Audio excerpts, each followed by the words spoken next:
تو اب دیکھیے آپ لوگ یہ آیتیں جو میں نے منشن کی ہیں یہاں پر دیکھ سکتے ہیں. قرآن کریم کی سورہ بقرہ کی آیت نمبر 120 ہے، جس میں اللہ تعالیٰ فرماتے ہیں وَلَن تَرْضَىٰ عَنْكَ الْيَهُودُ وَلَا النَّصَارَىٰ حَتَّىٰ تَتَّبِعَ مِلَّتَهُمْ. یہودی لوگ اور عیسائی لوگ، جیوش اور کرسچینس، اس وقت تک تم سے راضی نہیں ہوں گے جب تک کہ تم ان کے ریلیجن کو فالو کرنے والے نہ بن جاؤ. جب ہم ان کے طریقے کو فالو کریں گے، ان کے ریلیجن کو ماننے والے بن جائیں گے، ان کے کلچر کو ایکسیپٹ کرنے والے بن جائیں گے، تب وہ کہیں گے کہ ہاں بھائی تم بھی اب کامیاب سکسیسفل ہو. اگر تم ہمارے جیسے برتھ ڈے نہیں مناؤ گے، اگر تم ہمارے جیسے نیو ایئر کی نائٹ میں مستی نہیں کرو گے، اگر تم ہمارے جیسے پارٹیز نہیں کرو گے جس میں بے حیائی ہو، شراب پی جاتی ہو، تو تم لوگ سکسیسفل نہیں ہو، تم لوگ ناکام ہو. ہمارا جو ریلیجن ہے، ہمارا جو طریقہ ہے، ہمارا جو کلچر ہے، اس کو فالو کرو گے تبھی تم لوگ اچھے ہو. یہ راضی ہونے والے نہیں ہیں. اللہ تعالیٰ فرماتے کہہ دو آپ ان سے ان ہدی اللہ هو الہدی. ہدایت تو دیکھو بھائی اللہ کی ہے. حقیقت اصل ہدایت کس کی ہے؟ اللہ کی ہدایت ہے، اور اللہ نے جو راستہ بتایا ہے وہی اصل راستہ ہے.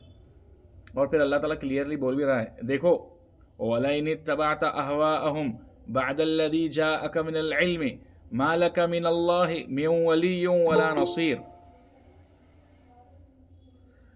اگر تم لوگوں نے ان کے خواہشات کی اتباع کی، انہوں نے جو طریقے بتائے ہیں، انہوں نے جو خواہشات بتائے ہیں، نیو ایئر، برتھ ڈے، مختلف پارٹیز، جہالت والی حرکتیں، ان سب کو فالو کرو گے، بعد اس کے کہ تمہارے پاس اللہ کی طرف سے علم آ گیا ہے، اللہ کی طرف سے دین آ گیا ہے. اگر تم نے ایسے کیا تو دیکھو بھائی اللہ سے تمہیں کوئی بچانے والا نہیں ہے. پھر اللہ سے تمہیں کوئی بھی بچا نہیں سکتا ہے. تو مسلمانوں کے پاس جب سب کچھ آ چکا ہے تو یہ مسلمانوں کی ذمہ داری بنتی ہے کہ وہ فالو کرے جو اللہ نے ان کو سمجھایا ہے. اب آگے دیکھیں دوسری بات، دوسری آیت جو نان مسلم سے ریگارڈنگ ہے. حضرت شعیب علیہ السلام ایک بہت ہی بڑے نبی گزرے ہیں، حضرت موسیٰ علیہ السلام کے فادر ان لا بھی ہے یہ. تو ان کے تعلق سے آیا ہے کہ یہ ان کی جو قوم تھی جو ناپ تول میں کمی کیا کرتی تھی، جب انہوں نے اپنے قوم کو سمجھایا، ان کو دین کی دعوت دی، شریعت کو فالو کرنے کے لیے کہا کہ بھائی اللہ کی عبادت کرنا ہے تمہیں. اور اسی طریقے سے خرید و فروخت کے اندر، بزنس کے اندر وہ لوگ کیا کرتے تھے کہ جب لیتے تھے تو زیادہ لیتے تھے، جب دیتے تھے تو لوگوں کا نقصان کرتے تھے. تو اس طریقے سے لوگوں کو دھوکہ دیتے تھے. تو ان سب کے بارے میں جب ان کو سمجھایا تو ان کے قوم کے کمیونٹی کے جو بڑے مانے جانے والے لوگ تھے، خود کو بڑا سمجھتے تھے، ان لوگوں نے کہا کہ دیکھو شعیب صاف صاف ہے لَنُخْرِجَنَّكَ يَا شُعَيْبُ وَالَّذِينَ آمَنُوا مَعَكَ مِنْ قَرْيَتِنَا. تمہیں اور تمہارے ساتھ جو بھی ایمان والے ہیں ان سب کو ہم یہاں سے نکال دیں گے، تمہیں یہاں رہنے ہم نہیں دیں گے. ہمارے کنٹری میں، ہمارے ملک میں رہنا ہے تو کیا کرنا پڑے گا؟ لَتَعُودُنَّ فِي مِلَّتِنَا. تمہیں ہمارے ریلیجین کو فالو کرنا پڑے گا، تمہیں گھر واپسی کرنی پڑیں گی، تبھی جا کر تم اس کنٹری میں رہ سکتے ہو. اگر تم اس کنٹری میں رہنا چاہتے ہو تو ہمارے نظریات کو، ہمارے کلچر کو فالو کرنا پڑے گا. تمہیں پسند ہو یا نہ ہو لیکن تمہیں کرنا پڑے گا، ورنہ ہم تمہیں نکال دیں گے. یہ ہر زمانے کی بات رہی ہے، یہ دھمکیاں ہمیشہ ہی رہی ہیں. ہوا یہ کہ حضرت شعیب علیہ السلام کو اللہ تعالیٰ نے ان سے بچا لیا. ٹھیک ہے، ان کو ملک چھوڑنا پڑا، لیکن جس ملک میں وہ تھے، جس کنٹری میں وہ تھے، وہاں کے لوگوں پر اللہ کا عذاب آیا، اللہ نے ان سب کو ختم کر دیا. پھر بعد میں اللہ تعالیٰ نے حضرت شعیب کو حضرت موسیٰ علیہ السلام جیسے ایک بہترین داماد عطا کیا. تو سمجھنے کی بات یہ ہے کہ یہ چیز طے ہے کہ نان مسلمز آپ سے اس وقت تک راضی نہیں ہوں گے جب تک آپ ان کے ریلیجن کو فالو کرنے والے نہ بن جائے. اور اگر ہم نے خدا نخواستہ ان کے ریلیجن کو فالو کیا، ان کے کلچر کو فالو کیا، تو ہم سے بڑا بے وقوف کوئی نہیں ہے، ہم سے بڑا خسارہ اٹھانے والا، نقصان اٹھانے والا کوئی نہیں ہے. لیکن ہمیں رہنا تو ہے کافروں کے بیچ میں. ایسا نہیں ہے کہ ہم کافروں کے ساتھ نہیں رہ سکتے ہیں. دنیا میں ایسا تو نہیں ہونے والا ہے حضرت عیسیٰ کے آنے سے پہلے کہ ہر جگہ مسلمان ہی مسلمان ہو. نہیں، ایسا ہوگا تو دنیا کے اندر اللہ نے جو امتحان، جو ایگزامینیشن رکھا ہوا ہے وہ ختم ہو جائے گا. اللہ نے اس دنیا کے اندر ایسا رکھا کہ بھائی اچھائی بھی رہے برائی بھی رہے. انسان اپنی مرضی سے اچھائی کو اختیار کرے تبھی جا کر اس کو جنت ملے گی. یہ اللہ تعالیٰ نے کلیئرلی رکھا ہوا ہے راستہ. تو اب بھائی کافروں کے اندر جو یہودی ہے، عیسائی ہے، ان کے پاس کوئی بیس تو ہے ان کے ریلیجین کا، لیکن جو مشرکین اور کفار ہے ان کے پاس کوئی بیس ہی نہیں ہے، ان کے ریلیجین کا کوئی بنیاد ہی نہیں ہے. بس ان کو یہ چاہیے کہ آپ اسلام نہ قبول کریں، اسلام پر چلنے والے لا رہے، دیٹس انف فار دیم. چنانچہ انڈین کلچر کے حساب سے اگر ہم دیکھیں، انڈیا کے اندر بدھسٹ جو ہوتے ہیں، بدھ ریلیجین کو فالو کرنے والے، ان لوگوں سے نان مسلمز کو، ہندو مت کو ماننے والوں کو کوئی پرابلم ہی نہیں ہے، بلکہ وہ بدھسٹ کو ہندوؤں کا ایک حصہ مت سمجھتے ہیں، ہندو پارٹ ہی سمجھتے ہیں، ہندو کمیونٹی کا ایک حصہ سمجھتے ہیں بدھسٹ ریلیجین کو فالو کرنے والے کو. حالانکہ دونوں ریلیجینز کے اندر بہت بڑا فرق ہے. پہلا فرق اگر آپ دیکھیں، پہلا فرق تو ان کے اندر یہ ہے کہ بدھسٹ ریلیجین کے اندر ذات پات کو مانتے ہی نہیں ہیں، کاسٹ سسٹم ہے ہی نہیں. بلکہ گوتم بدھ نے جب اپنے آئیڈیالوجی کو پیش کیا تھا تو اس وقت انہوں نے خاص طور پر اسپیشلی کاسٹ سسٹم کے اگینسٹ میں ہی اپنے آئیڈیالوجی کو بدھسٹ ریلیجین کو پیش کیا تھا. لیکن ہندو دھرم میں اس کو ایسا ملا دیا گیا ہندو دھرم کے اندر کہ ہندو دھرم کے اندر وہ بھی ایک ذات مانی جانے لگی. اب ہندو دھرم میں ذات پات ہے تو بدھسٹ ریلیجین اور ہندوازم دونوں بہت زیادہ ڈفرینٹ ہے. اسی طریقے سے بدھسٹ ریلیجین ناستک ریلیجین ہے، ایتھیزم ہے اس کے اندر، خدا کو مانتے ہی نہیں وہ لوگ. میں نے ایک بدھسٹ اسکالر سے مل کر پوچھا آپ کے یہاں پر خدا کا کیا تصور ہے، کیا آپ لوگ گاڈ کے تعلق سے کیا سوچ رکھتے ہیں؟ تو انہوں نے کہا کہ بدھزم ایک ناستک ریلیجین ہے، اس میں خدا کا تصور ہی نہیں ہوتا ہے، خدا کے بارے میں کوئی سوچتا ہی نہیں ہے، اس کے اندر کوئی پوجا ہوتی ہی نہیں ہے. تو میں نے کہا کہ آپ لوگوں کی اتنی یاترائیں ہوتی ہیں، اتنی پوجا ہوتی ہے، تو کہا کہ وہ بعد میں آئی ہے، انہوں نے ایکچوئل میں بدھزم کے اندر خدا کا کوئی تصور ہی نہیں ہے. اور ہندو مت میں تو دیوتاؤں کا اتنا تصور ہے، کئی سارے دیوتا، کئی سارے خدا موجود ہیں. ہندو مت اور بدھ مت کے اندر آدمی کے لیے موکش اور نجات یہ ہے کہ انسان اپنی خواہشات کو، ضرورت کی بھی خواہشات کو چھوڑ دے، وہ اپنی زندگی کی ضروری چیزوں کو بھی حاصل نہ کرے. ایک کپڑا پہنے، ایک ٹوکری لے اور ختم، جنگلوں میں چلا جائے، اس کی جائز جو ضرورت ہے کھانے پینے کی، جنسی ضرورت ہے، کچھ بھی پورا نہ کرے. دوسری طرف ہندو دھرم کے اندر موکش کا، نجات کا تصور یہ ہے کہ آتما برہما سے جا کر مل جائے تو وہ جا کر ہندو دھرم میں اس کو موکش مانا جاتا ہے. تو یہ دونوں ریلیجینز آئیڈیولوجیکلی آپ دیکھ سکتے ہیں کہ ایک دوسرے سے کمپلیٹلی ڈفرینٹ ہے. اور کسی بھی ریلیجین کے اندر بیس ہوتا ہے گاڈ. آپ کے پاس گاڈ کے بارے میں، خدا کے بارے میں کیا تصور ہے؟ تو یہ دونوں ریلیجن ایک دوسرے کے کمپلیٹلی اگینسٹ ہے. ہندوازم کے اندر کئی سارے گاڈس ہیں، خدا ہیں، دیوتا ہیں، لیکن دوسری طرف بدھزم کے اندر ایک کو بھی ماننا صحیح نہیں ہے ایکچوئل بدھزم کے اندر. لیکن آپ دیکھ سکتے ہیں کہ ہندوستان کے اندر ہندو دھرم والوں نے بدھزم کو ہندو دھرم کا ایک حصہ بنا لیا. کیسا بنایا؟ انہوں نے کہا کہ بھائی گوتم بدھ بھگوان کا ایک اوتار ہے. تو ان لوگوں کے آئیڈیالوجی ریگارڈنگ جو گاڈ تھی کہ خدا ہے ہی نہیں، اس آئیڈیالوجی کو ان لوگوں نے بدل دیا کہ گوتم بدھ خدا کا ایک اوتار ہے، وہ بھی ایک خدا ہے. جیسے کہ کرشنا خدا کے ایک اوتار ہے کہتے ہیں وہ لوگ، رام خدا کے ایک اوتار ہے کہتے ہیں، ویسے ہی گوتم بدھ بھی خدا کے ایک اوتار ہے. پھر ایک بات یہ تھی کہ بدھزم چونکہ انڈیا ہی میں اس کا وجود ہوا، گوتم بدھ خود انڈیا کے رہنے والے تھے، تو ان کے جو کلچرل میچورٹی تھی، میوچل انڈرسٹینڈنگ تھی ان لوگوں میں، دونوں کا کلچر سیم تھا، جس کی وجہ سے بدھزم میں بعد کی نسلوں نے ہندو دھرم اور بدھ مت کو ایک مان لیا. اور پھر پولیٹیکل انفلوئنس بھی تھا جس کے اندر بدھ مت کو ہندو مت میں کنسیڈر کیا گیا. جا کے دیکھا جا سکتا ہے بہار میں ان لوگوں کی یونیورسٹی ہے بدھ مت والوں کی، ان لوگوں کی ایکچوئل یونیورسٹی میں جو پڑھنے والے اسٹوڈنٹس ہیں وہ لوگ ناستک ہے. تو اب یہاں پہ سمجھنے والی بات یہ ہے کہ اسلام کو مت فالو کرو، خدا کی طرف سے آئے ہوئے ریلیجن کو مت فالو کرو، باقی آپ کچھ بھی مانو، we are okay with that. جیسے آپ دیکھ سکتے ہیں اللہ کے رسول صلی اللہ علیہ وسلم کے زمانے میں جو آپ علیہ السلام کے ساتھ لوگ تھے، ناستک بھی تھے ان کے اندر. ان لوگوں نے اللہ کے رسول سے سوال بھی کیا تھا، ارے بھائی بتاؤ یہ ہڈی ہے بالکل چورا ہو گئی ہے، اس کو کون پیدا کرے گا دوبارہ؟ مطلب خدا کے ماننے والے نہیں تھے، منکر تھے وہ لوگ ناستک تھے، ایتھیزم کو فالو کرنے والے تھے. اور کچھ وہ بھی تھے جو کہتے تھے یغوث یعوق نصر یہ سب دیوی دیوتا ہے، ان کی پوجا کرنی چاہیے، لات ہبل یہ دیوی دیوتا ہیں. تو دونوں قسم کے لوگ اس میں بھی تھے.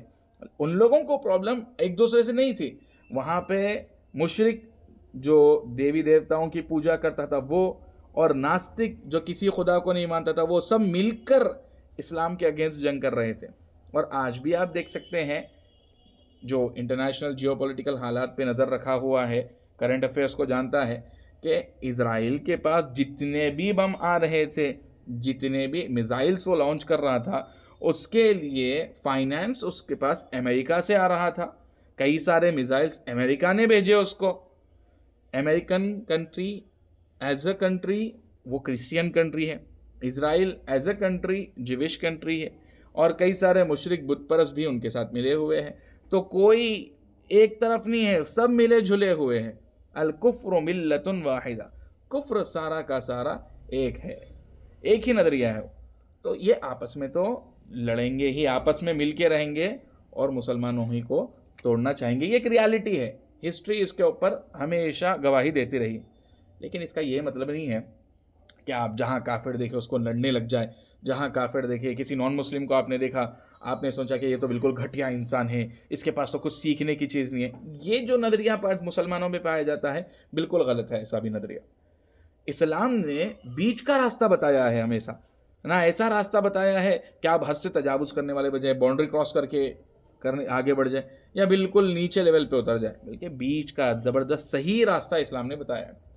تو غیر مسلموں کے ساتھ جو تعلقات ہوتے ہیں اس کے 3 سٹیجز ہیں. پہلا ہے مدارات، عربک میں ورڈز ہے مدارات، مداہنت، موالات. مدارات کا مطلب کیا ہے؟ مدارات کا مطلب ہے حسن سلوک کے ساتھ رہنا. ہمارا رہنا سہنا جب نان مسلم کے ساتھ ہو، ہم ان کے ساتھ اچھے بیہیویئر کے ساتھ رہے، اچھا بات کریں ان سے کوئی بھی ڈیل ہو، کوئی بھی ایگریمنٹ ہو ہمارا، تو بالکل ہم ایگریمنٹ کے پابند رہے، دھوکہ دینے والے نہ رہے، پیار محبت سے بات کرنے والے رہے، نفرت والی گفتگو نہ رہے. ابھی جیسے ہو رہا ہے کہ کسی دوسرے ریلیجن والوں کو دیکھ رہے ہیں تو اس سے ان کے بارے میں ریلیجن دیکھتے ہی نفرت آ رہی ہے. ایسا نہیں ہونا چاہیے.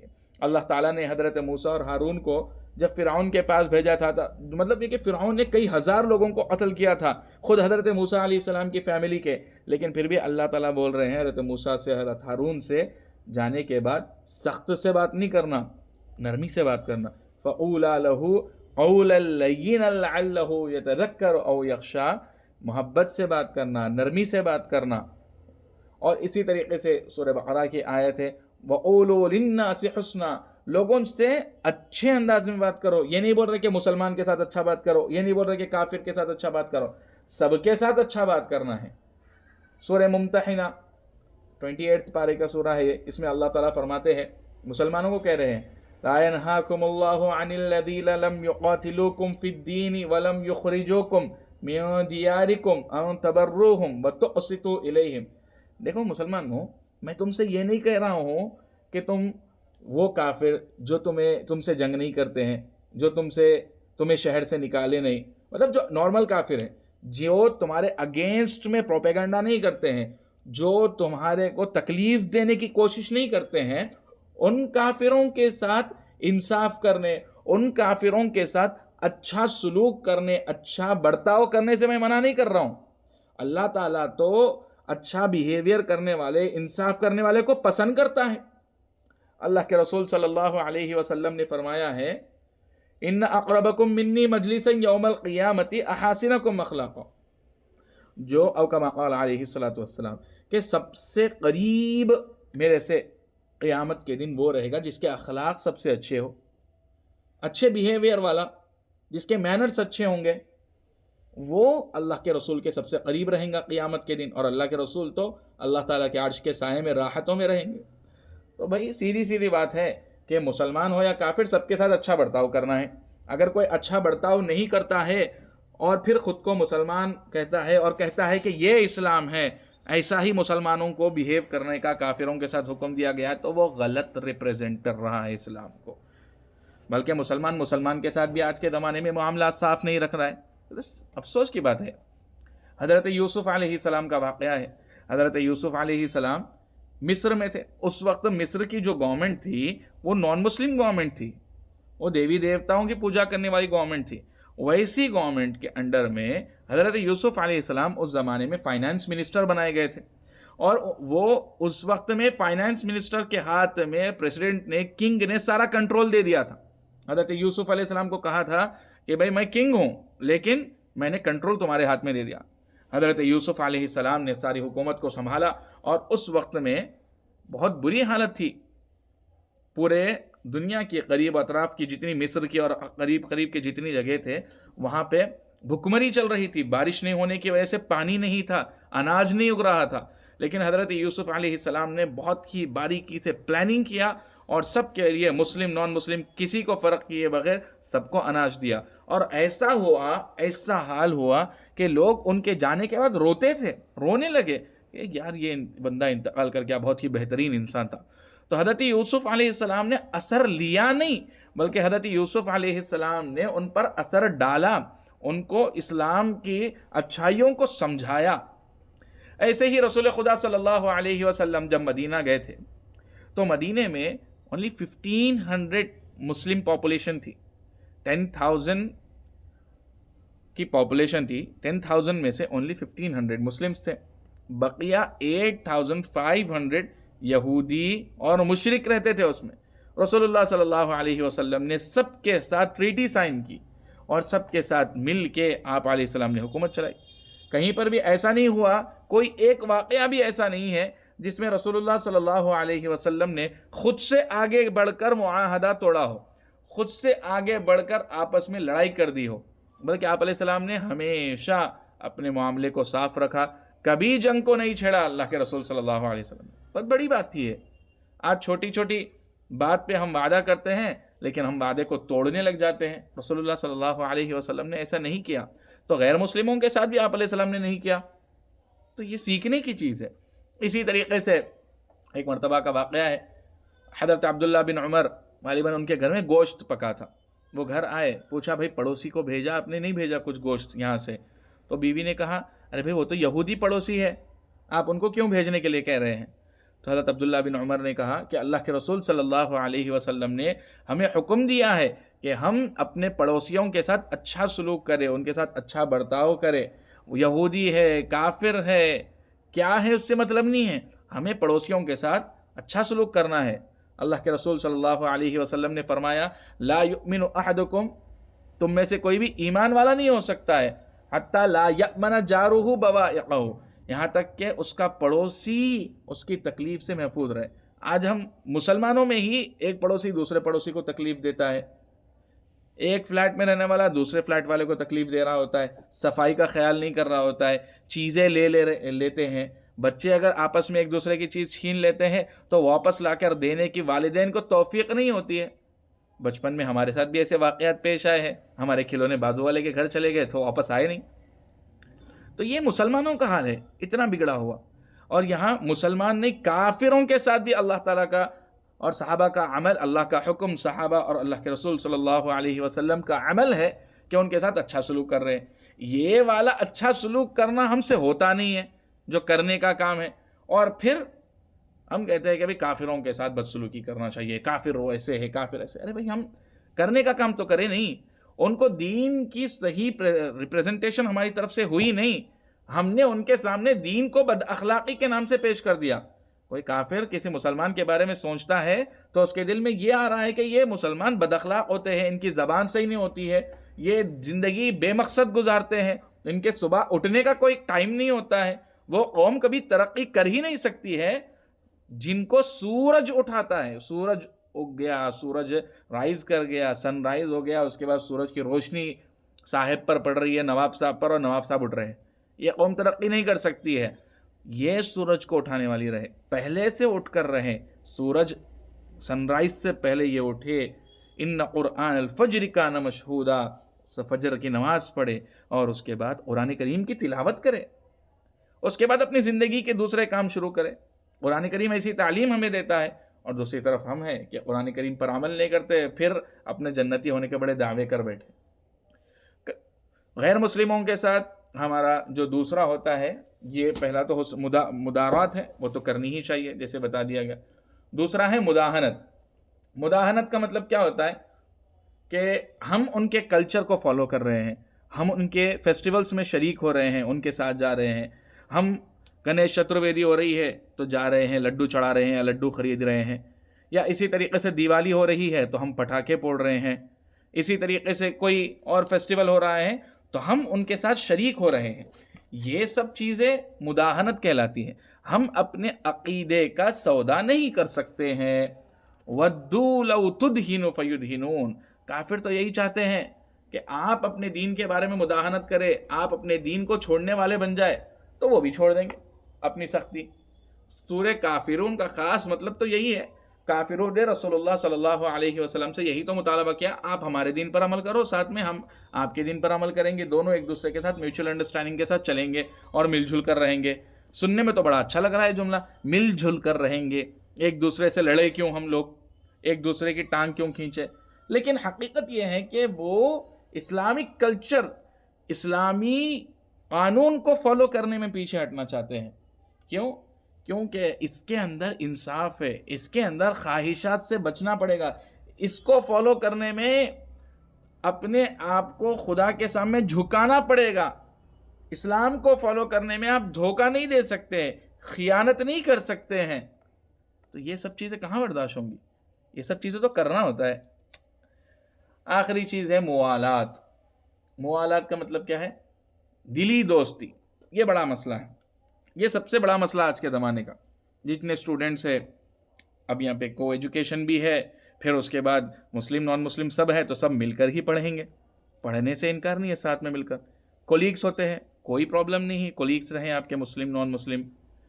پڑوسی ہوتے, کوئی ایشو نہیں ہے, مسلم نان مسلم ہر قسم کے پڑوسی رہیں آپ کے. لیکن مسئلہ ہے کہ آپ ان سے دلی دوستی نہیں کرنا. مسلمانوں کو چھوڑ کر کافروں سے دلی دوستی نہیں کرنا, کیونکہ رسول خدا صلی اللہ علیہ وسلم نے فرمایا ہے المرء علی دین خلیلہ, آدمی اپنے دوست کے دین پر ہوتا ہے. تو دوست اگر کافر ہے تو اس کے محبت میں وہ اسلام کو چھوڑ دیتا ہے. ایسے ہی ہوا تھا رسول اللہ صلی اللہ علیہ وسلم کے زمانے میں. ایک کافر تھا, اس کے دوست نے اس نے اسلام قبول کر لیا تھا. تو اس کا دوسرا کافر دوست آیا اور اس نے کہا کہ بھئی تم نے اسلام کیوں قبول کر لیا؟ تو کہا کہ بھئی بات صحیح لگ رہی ہے. تو کافر دوست نے کہا اگر تو اسلام کو نہیں چھوڑے گا تو میں تجھ سے دوستی نہیں رکھوں گا, میں تجھ سے دوستی نہیں رکھوں گا, ہم دونوں کے درمیان میں دشمنی ہو جائے گی. تو اس دوسرے کافر نے اپنے دوست کو کی دوستی بچانے کے واسطے اسلام کو چھوڑ دیا. بلکہ اس دشمن کافر نے کہا تھا کہ جا کر تو محمد کے سامنے اس کے چہرے پر تھوک کر آؤ, تب جا کر میں تمہاری دوستی کو دوبارہ قبول کروں گا. تو وہ بدبخت گیا اور آپ علیہ السلام کے چہرے پر تھوک آیا. تو کافر راضی ہونے والے ہی نہیں ہیں جب تک آپ ریلیجن اسلام کے مذہب کو نہ چھوڑیں. تو ہم ان کو راضی کرنے کے چکر میں نہ رہیں اور ان سے ایسی گہری دوستی نہ کریں ہم جس دوستی کے نتیجے میں ہم ان سے متاثر ہونے لگ جائیں. ہمارے باؤنڈریز متعین ہونے چاہیے. اچھا سلوک کرو. اور یہ کیا بتایا جا رہا ہے ہم کیوں کافروں کے ساتھ دوستی نہیں کر سکتے؟ آپ دنیا میں ہر کسی کے ساتھ دوستی نہیں کرتے ہیں. آپ چلتے پھرتے ہیں, روزانہ آنا جانا, ہزاروں لوگوں کے ساتھ ملاقات ہوتی ہے, 100 لوگ آپ کے ساتھ ملتے جلتے ہیں, 100 لوگوں سے آپ کا سابقہ پڑتا ہے, لیکن آپ ہر کسی کے ساتھ دوستی نہیں کرتے ہیں.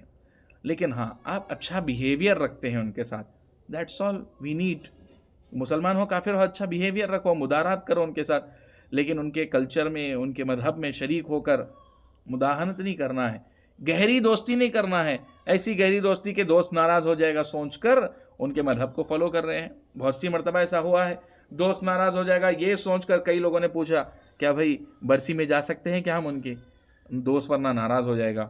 دوست نے بلایا ہے دیوالی کے فیسٹیول میں, کیا میں جاؤں؟ دوست ناراض ہو جائے گا اگر میں ہولی میں جا کر اس کو رنگ نہ لگاؤں. میں آپ دوستی میں اپنے عقیدے کا سودا کر رہے ہو, یہ بالکل بھی اجازت نہیں ہے. تو ایسی دوستی سے اللہ تعالیٰ نے منع فرمایا ہے. فرمایا کہ کافروں کو دوست مت بناؤ. سورہ آل عمران میں فرمایا کہ رازدار مت بناؤ کافروں کو. اور پتہ ہے تم لوگوں کو بہت ساری نفرت والی باتیں تو انہوں نے منہ سے ظاہر کر دی, لیکن دلوں میں اور خطرناک باتیں چھپی ہوئی ہے. جی, ہر کافر کے ساتھ ایسا نہیں ہوتا ہے. جو سخت کافر ہوتے ہیں, جو ایکچوئل میں اپنے ریلیجن کے بارے میں سخت ہوتے ہیں, ان کے دلوں میں مسلمانوں کے تعلق سے ایسی ایسی باتیں ہوتی ہیں کہ مطلب یہ کہ وہ بس ان کا بس چلے تو ختم ہی کر دیں. اور یہ چیز آج کے زمانے میں ہم دیکھ بھی سکتے ہیں, دیکھ بھی رہے ہیں. لیکن میجورٹی بہت سارے آج کے زمانے میں بہت سارے ایسے ہیں جو ٹھنڈے مزاج کے ہوتے ہیں, جو اپنی زندگی نارملی گزار رہے ہوتے ہیں, جن کے دلوں میں اتنی کوئی نفرت نہیں ہوتی ہے. جیسے کہ اللہ کے رسول صلی اللہ علیہ وسلم کے زمانے میں بھی تھا کہ کفار مکہ میں سے کچھ لوگ تھے جو اللہ کے رسول صلی اللہ علیہ وسلم کے سخت دشمن تھے. تھوڑی سی جماعت تھی وہ. جیسے ہی اللہ کے رسول صلی اللہ علیہ وسلم نے مکہ کو فتح کر لیا, مکہ کو کانکر کر لیا, تو پورے عرب کے لوگ 1 سال کے اندر مسلمان ہو گئے. تو وہ کچھ ہی لوگ ہوتے ہیں جو مسلمانوں کے سخت خلاف ہوتے ہیں, جن کے دلوں میں نفرت بھری ہوتی ہے. تو ہمیں ویسے لوگوں کو تو بالکل بھی اپنا رازدار نہیں بنانا چاہیے, اپنی سیکرٹ باتیں ان کو بتانی نہیں چاہیے. ایسے علاقے بھی ہیں بھارت کے اندر کہ اگر کسی مسلم لڑکی کا فون نمبر ڈیلیوری بوائے کے پاس بھی غلطی سے چلے گیا تو وہ فون نمبر سارے نان مسلمس کے پاس ریویل ہو جاتا ہے اور لڑکی کو تھریٹس آنے لگ جاتے ہیں. اتنے ایسے بھی علاقے ہیں. ایسی نفرتیں ہوتی ہیں تو ہمیں احتیاط کرنا چاہیے. تو نتیجہ یہ نکلا اس سورے کا کہ ہم مسلمانوں کو اپنے عقیدے کے بارے میں پختہ ہونا چاہیے. عقیدے کے تعلق سے کیا کرنا ہے, ہمارے آئیڈیالوجیز کیا ہے, اس سلسلے میں اسلامک ہب کی جو اساسی دینیات ہے اس دینیات میں بیسک لیول کے جتنے عقیدے ایک مسلمان کو مسلمان ہونے کے لیے جاننا ضروری ہے وہ پیش کیے گئے ہیں. ان کو پڑھ لیجئے, سمجھ لیجئے اپنے ٹیچرز سے. دوسری چیز یہ ہے کہ کسی بھی پولیٹیکل, کلچرل یا پھر یہ کہ سوشل پریشر میں آ کر اپنے دین کا ہمیں سمجھوتا نہیں کرنا ہے. کسی جگہ پہ جاب کرتے ہیں وہاں کا سوشل پریشر آ گیا, اسی وجہ سے ہیپی دیوالی کر رہے ہیں. آپ نہیں کرنا ہے بھائی, ہمیں لکھ کر لگا رہے ہیں ہیپی دیوالی گھر میں, نہیں کرنا ہے ہمیں. اسی طریقے سے کہیں پر کلچرل پریشر ہے, کہاں کا پورا کلچر ہی نان مسلم ہے اور ان سے متاثر ہو رہے. صحابہ کرام کافروں کے درمیان مکے کے تھے لیکن متاثر نہیں ہوئے. پولیٹیکل انفلوئنس ہے, بالکل بھی ہمیں فرق نہیں پڑنا چاہیے. اتنا پختہ ہمارا عقیدہ ہونا چاہیے, لیکن اخلاق بھی بگڑے ہوئے نہیں ہونا, اس کا خاص خیال رہے. مسلمانوں کی بڑی میجورٹی یہ ہے جو ایک طرف یہ ہے کہ بھائی متاثر ہو جاتی ہے, دین کا سمجھوتا کر بیٹھتی ہے. یہ آج کے زمانے میں بہت بچے ہو گئے ہیں ایسے. دوسری طرف کچھ لوگ ہوتے ہیں جو اخلاق بھی بگاڑ کر رکھتے ہیں, صحیح بیہیو بھی نہیں کرتے ہیں. یہ بھی غلط ہے. عقیدے کا سمجھوتا نہیں ہوگا, ہمارے دین کا سودا نہیں ہوگا, لیکن ہم آپ کے ساتھ اچھا سلوک کریں گے. یہ بالکل سیدھا راستہ ہے. اس سلسلے میں اللہ تعالی ہم سب کو صحیح راستے پر چلنے کی توفیق عطا فرمائے, آمین. اور اس کے باوجود بہت سارے لوگ ہوتے ہیں جن کو ایک اسپیسیفک سچویشن کے حساب سے کچھ نہ کچھ سوال رہتا ہی ہے. جن کو سوالات ہے وہ لوگ رابطہ کر کے سوال کا جواب حاصل کر سکتے ہیں.